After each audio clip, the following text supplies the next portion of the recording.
Bonjour à tous les papas et futurs papas. J'espère que vous allez bien. On est une nouvelle fois dans mon bureau. Donc je remets le siège bébé au fait en place. Donc dans la voiture, là où je suis tranquille pour vous parler un petit peu. Donc pour ce 7e rendez-vous, on va aujourd'hui parler, je vais essayer de faire une phrase choc, mais de l'enfermement des enfants, de l'emprisonnement des enfants. Vous prenez ça comme vous voulez, mais on va parler dans un premier temps des parcs. Vous savez, les parcs là où on pose nos enfants à l'intérieur dans lesquels on balance plein de jeux où ils ne peuvent quasiment pas bouger. On les pose aussi dans ces parcs-là pour, eh bien évidemment, qu'ils soient en sécurité et aussi pour souffler un petit peu, ok, pour souffler un petit peu. Donc, moi, je vais vous poser une question. Est-ce que vous aimeriez, vous, papa ou futur papa ou maman, future maman, que l'on vous pose dans un tel contexte. Et déjà, dans un premier temps, on va vous obliger à regarder le plafond. Ok, ben pendant je ne sais combien d'heures, hein. Et après, bah, vous allez pouvoir essayer de tirer, de vous mettre debout. Tout ça, on ne l'enlèvera pas. C'est un outil qui peut servir ainsi, c'est vrai. Le bébé va s'agripper, va travailler sa force de saisie, va se tracter, va regarder au-dessus, va se mettre sur la pointe de pied, etc. Donc, pour ce côté-là, ok, pas de problème. Mais c'est ce côté enfermement qui va être néfaste pour son développement. Ok. Mon point de vue, en fait, c'est qu'il serait préférable, et c'est dur à- à accepter aussi, hein, mais de venir sécuriser une pièce, la maison bien évidemment, hein, ou l'appart, mais une pièce pour que votre enfant ne soit pas cloisonné de la sorte. Ok, donc on peut mettre une barrière enfant pour éviter qu'il aille dans les escaliers, etc., ou devant la chambre, mais au moins il est enfermé dans un univers qu'il connaît, un univers qui est grand et surtout un univers dans lequel il peut se déplacer.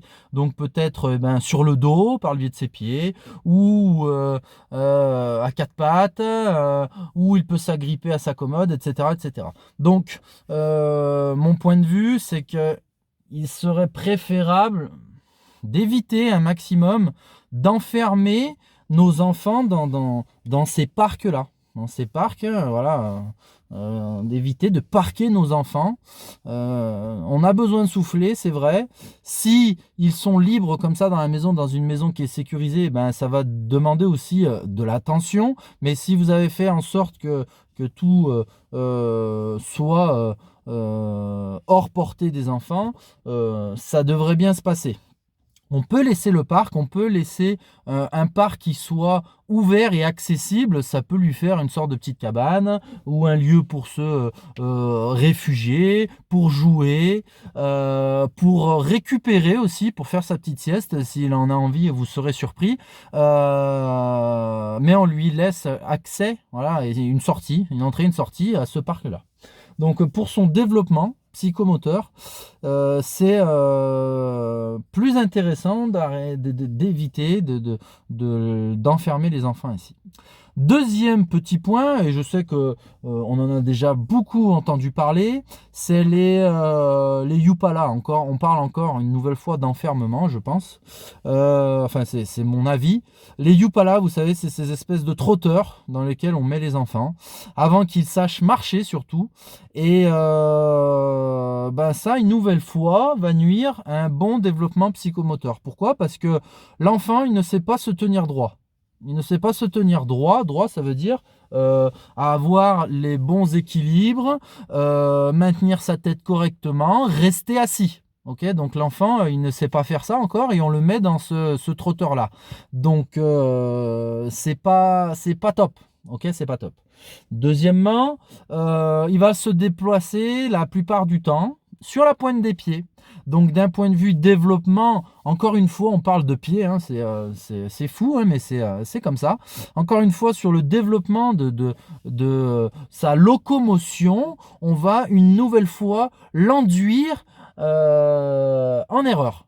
D'accord? Donc c'est dommage de laisser nos enfants dans ces trotteurs-là. Et pour info, j'ai regardé un petit peu, mais sans parler une nouvelle fois du Canada, c'est des outils qui ne sont plus commercialisés dans ce pays. Ok, donc ce n'est pas pour rien. On essaye de respecter le développement naturel de notre enfant. Donc il prendra le temps qu'il faut pour pouvoir se mettre assis, se mettre debout et marcher. Ok, il y a pas de mon fils a marché avant, c'est le meilleur. Voilà, il a plusieurs étapes à franchir, ramper, le quatre pattes, avant d'arriver à marcher. Donc c'est bien de le laisser libre. Ok, s'il vous plaît, pour son développement, je le répète, psychomoteur, laissez-le libre. Et en termes de vision, c'est mieux, hein, pour en revenir à ce parc-là. Donc, s'il vous plaît, laissez vos enfants s'exprimer et se déplacer dans un univers sécurisé. Ok. Troisièmement, une anecdote là qui me fait moins rigoler. Et ça nous est vraiment arrivé. Ma femme se promenait et allait au parc avec nos enfants, là où on habite. Et elle a fait face à une voiture. Et dans cette voiture-là, il y avait un enfant. Il y avait un enfant en bas âge qui était dans son siège bébé, hein, comme ça, là, avec son doudou. Donc, elle est restée à côté pour voir si la maman ou le papa revenait. Ok, donc ne voyant aucun parent arriver, elle a décidé d'appeler la police. La police, bien évidemment, qui constate les faits, qui, entre guillemets, ne peut rien faire et qui, en fait, heureusement qu'on n'est pas en plein canicule. J'espère qu'ils auraient au moins cassé la vitre pour sortir l'enfant, d'accord. Donc du coup, en fait, on a fait face à une maman qui est arrivée. Sans vous mentir, c'est pour ça que c'est important, ça me tient à cœur de vous raconter cette anecdote-là, 20 minutes après la présence de ma femme. Donc on ne sait pas du coup avant combien de temps l'enfant est resté dans la voiture enfermé une nouvelle fois.